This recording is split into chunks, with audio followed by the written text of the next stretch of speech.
The partial government shutdown stretches into day 26 with no end or agreement in sight.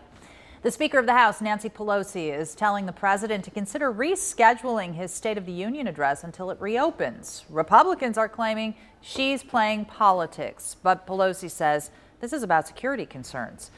What each side wants remains the same. The president insisting on a wall and the Democrats insisting on opening the government without the funding for the wall.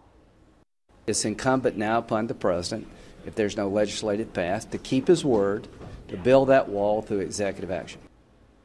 According to an analysis by Standard & Poor's, the U.S. economy has lost $3.6 billion, and by the end of next week, it will have cost the economy more than what the president has demanded to fund his border wall. The Trump administration has summoned nearly 50,000 employees from the IRS to the FAA and FDA back to work unpaid to mitigate the impact. However, one Cincinnati man says he remains off the job, the shutdown throwing a wrench into his future plans. 9 on your sides, Josh Bazan explains. This is how a typical day starts for Keane Gleeson in Cincinnati.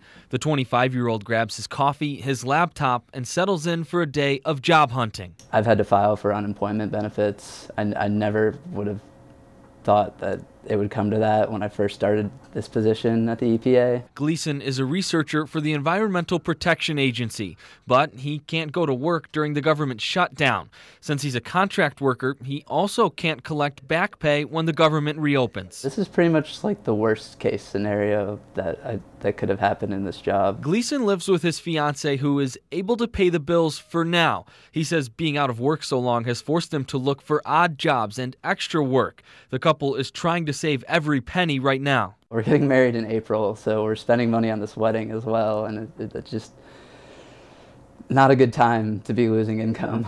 I imagine it's probably pretty stressful. It's very stressful. Gleeson says he's getting by, yet he knows every day the shutdown continues is another day he's not getting paid. Currently we're managing, but if this goes on much longer and I don't find a different source of income, it will make things tough. Gleeson isn't sure when or if he'll be able to get back to work. If the shutdown isn't over soon, he's hoping he can find himself a new job. In Cincinnati, Josh Bazan, 9 on your side. It is a tough situation.